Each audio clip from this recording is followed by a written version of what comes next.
dipersembahkan oleh... Pemirsa, pernahkah Anda membayangkan bisa melakukan trading minyak mentah? Seperti apa dan bagaimana caranya? Saya Lucia Saharwi kembali hadir menjumpai Anda dalam Belajar Trading 101 bersama Monex. Dan untuk membahas peluang bertransaksi atau trading minyak mentah, sudah hadir Bapak Yohanes Ginting, Head of Education dari PT Monex Investindo Futures. Selamat pagi Pak Ginting. Ya, selamat pagi. Iya, mendengar minyak mentah ini kesannya berat nih. Saya sendiri belum terbayang. Seperti apa sih transaksi minyak mentah ini?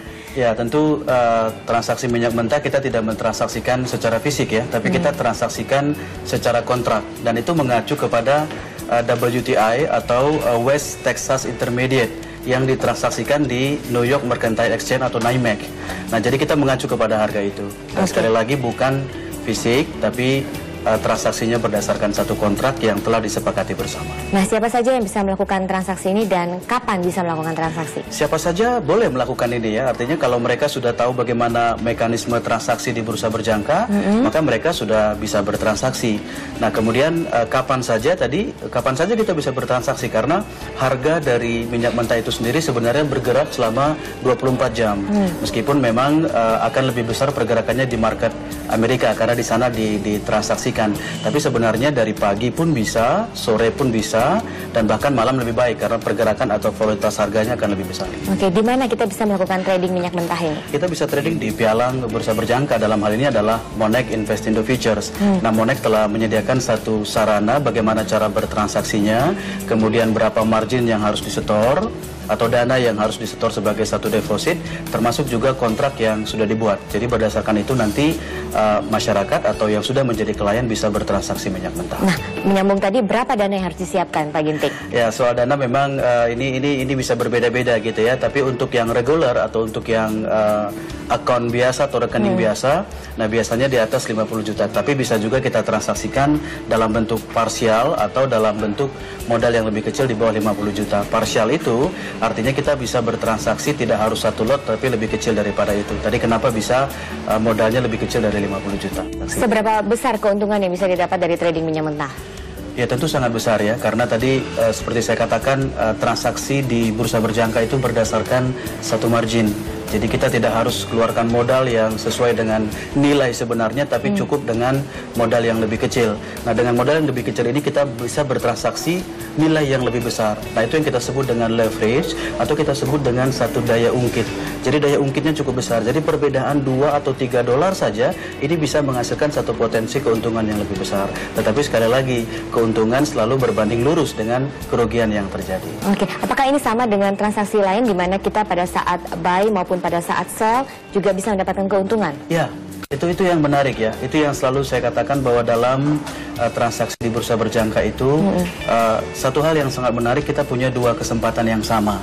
Jadi tidak harus membeli dulu baru menjual, tapi kita bisa menjual terlebih dahulu tanpa harus membeli. Nah, seperti misalnya kalau kita lihat harga minyak yang sudah misalnya cukup tinggi, nah saya bisa melakukan aksi jual di harga tinggi, kemudian di harga rendah misalnya saya bisa exit posisi atau keluar posisi dan saya bisa mendapatkan keuntungan. Oke, seberapa fluktuatifkah pergerakan harga minyak mentah ini dibandingkan harga komoditi lain? Ya, memang bisa berbeda-beda. Kalau kita melihat volatilitasnya, kalau kita compare atau kita bandingkan dengan harga emas misalnya, memang sedikit berbeda. Kalau emas itu sendiri, pergerakan hariannya bisa 15 dolar sampai 20 dolar dalam sehari. Tapi kalau minyak sendiri misalnya dalam keadaan normal, bergerak sekitar 3 sampai 5 dolar setiap hari. Jadi ini ada perbedaan, tapi sekali lagi tadi yang membuat menarik adalah karena berdasarkan kontrak, sehingga ada potensi keuntungan yang lebih besar yang bisa kita dapat. Oke, itu mungkin bisa menjawab tambahan lagi, kenapa orang harus memilih trading minyak mentah dibandingkan trading komoditas lain, ya, Pak Ginting? Betul, kenapa menarik juga untuk transaksi di minyak mentah, karena tadi ada beberapa faktor-faktor yang sebenarnya bisa kita prediksi. Nah, karena minyak mentah itu sendiri sebenarnya digerakkan oleh faktor seperti adanya geopolitik di Timur Tengah. Jadi misalnya kalau di Timur Tengah ada satu kerusuhan atau ada konflik yang serius, maka otomatis ada kekhawatiran dari investor, ada problem dari supply, ada problem pendistribusian. Nah, sehingga harga akan cenderung naik. Nah, kemudian dari sisi supply juga.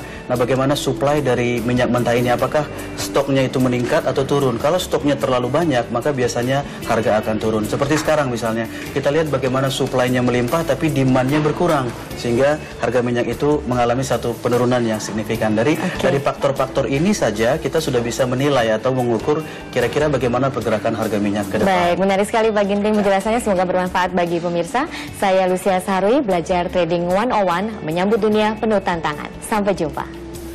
Terima kasih. Terima kasih.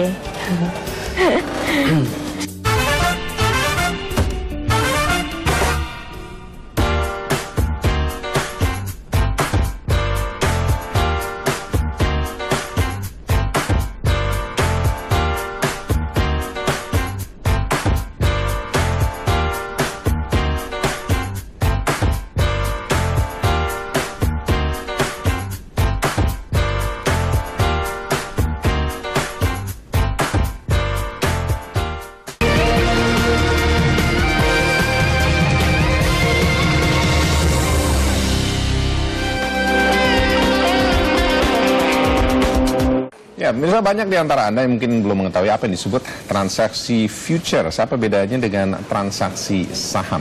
Ya, belajar Trading 101 with Monex akan bahasnya lebih jauh lagi bersama Lucia Saharwi.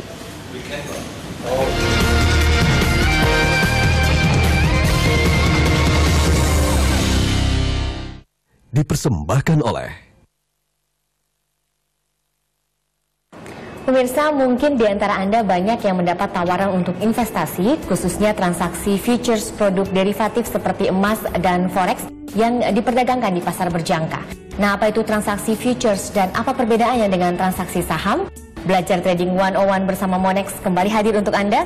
Bersama saya Lucia Saharwi, saat ini di studio sudah hadir Bapak Yohanes Ginting, Head of Education PT Monex Investindo Futures.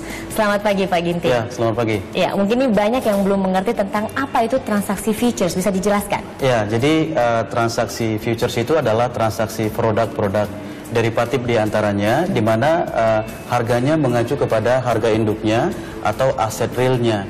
Jadi misalnya kita transaksi emas online, nah itu mengacu kepada transaksi emas fisiknya di Loko London. Jadi pergerakan yang ada di sana, nah kita gunakan pergerakan itu untuk transaksi beli ataupun jual dengan menggunakan satu kontrak yang telah disepakati bersama. Oke, selain produk derivatif ada produk apa saja yang diperdagangkan di transaksi futures? Ya, di transaksi futures atau derivatif itu yang kita transaksikan di luar bursa, itu produk-produk seperti produk mata uang, kemudian produk indeks saham, juga produk commodity futures. Nah, juga ada produk-produk seperti single stock atau saham-saham yang ditransaksikan di Amerika Serikat, kemudian juga ditransaksikan di Eropa. Oke, berapa modal yang diperlukan untuk bisa bertransaksi di sini, Pak? Ya, untuk modalnya memang ada dua pilihan ya. Jadi bagi orang-orang yang ingin memilih untuk rekening yang biasa atau kita sebut dengan regular account, itu bisa menempatkan modal sebesar 50 juta ke atas. Tapi kalau ingin yang lebih kecil atau kita sering sebut dengan partial lot atau lotnya lebih kecil atau 0,1 lot, mereka bisa menempatkan dana mereka lebih kecil dari 50 juta. Oke, apakah ada batasan untuk investor, jenis investor yang bisa bertransaksi di transaksi futures? Ya, memang kita sering sebutkan bahwa tidak semua cocok untuk trading di bursa futures ini ya, karena memang ada risiko yang harus mereka hadapi. Kita sering katakan high risk, high return. Jadi orang-orang yang sudah tahu risiko, nah biasanya mereka lah yang lebih cocok untuk bisa atau trading di bursa berjangka. Oke, selain transaksi future kita juga sering dengar tentang transaksi saham ya Pak ya. Ini apa perbedaannya nih? Ya, jadi ada beberapa perbedaan yang senang kami sebutkan ya. Yang pertama adalah dari sisi modal ya. Jadi kalau transaksi di futures modalnya pasti lebih kecil karena kita menggunakan leverage. Tetapi kalau di bursa saham itu pasti modalnya lebih besar. Nah, kemudian tadi karena kita menggunakan satu leverage, nah kalau di bursa saham misalnya itu biasanya hanya bisa 2 kali daripada modal sebenarnya. Tapi kalau di bursa futures itu bisa menggunakan 10 kalinya. Jadi dengan modal yang lebih kecil, mereka bisa mendapatkan keuntungan yang lebih besar, tetapi resikonya juga jadi lebih besar kalau dibandingkan dengan pasar saham. Kemudian dari sisi jangka waktu, nah kalau orang trading saham biasanya bentuknya investasi, meskipun ada yang trading sifatnya harian ya, jadi mereka jual beli harian, mereka masuk posisi keluar posisi, tapi umumnya orang-orang untuk transaksi saham ini adalah sifatnya jangka panjang, bisa 3 bulan, 6 bulan, bisa setahun atau lebih daripada itu. Indikator juga yang gunakan jadi berbeda. Karena tadi di pasar saham sifatnya jangka panjang, maka mereka akan menggunakan indikator yang lebih panjang juga, misalnya pergerakan rata-rata. Mereka bisa gunakan pergerakan rata-rata 50 hari, 100 hari atau 200 hari. Tapi di bursa berjangka atau di produk derivatif akan lebih pendek lagi. Mereka bisa gunakan pergerakan rata-rata, misalnya pergerakan rata-rata 4 hari, 9 hari ataupun 18 hari. Kemudian yang lebih mencolok atau yang lebih signifikan adalah di transaksi futures kita ada kesempatan dua arah. Jadi bisa beli atau menjual ya. Jadi kita bisa menjual tanpa membeli terlebih dahulu. Ini yang agak sulit dilakukan di pasar saham, karena di pasar saham umumnya harus membeli dulu baru mereka kemudian menjual posisi mereka. Berarti ada teknik penjual beli yang agak berbeda ya. Nah, apakah ini berarti investor yang terbiasa bertransaksi saham belum tentu bisa bertransaksi futures atau bagaimana? Ya, sebenarnya bisa saja ya. Mungkin yang agak unik tadi ya. Jadi mereka kadang-kadang masih bingung bagaimana saya bisa menjual tanpa harus membeli terlebih dahulu. Tapi saya katakan itulah uniknya. Jadi mereka bisa jual dulu tanpa harus membeli satu produknya. Dan ini menarik karena kadang-kadang kan harga itu sudah terlalu tinggi ya. Nah, kalau harga sudah terlalu tinggi biasanya kita kan tidak bisa melakukan apa-apa. Nah, tapi di transaksi futures itulah kesempatan yang baik.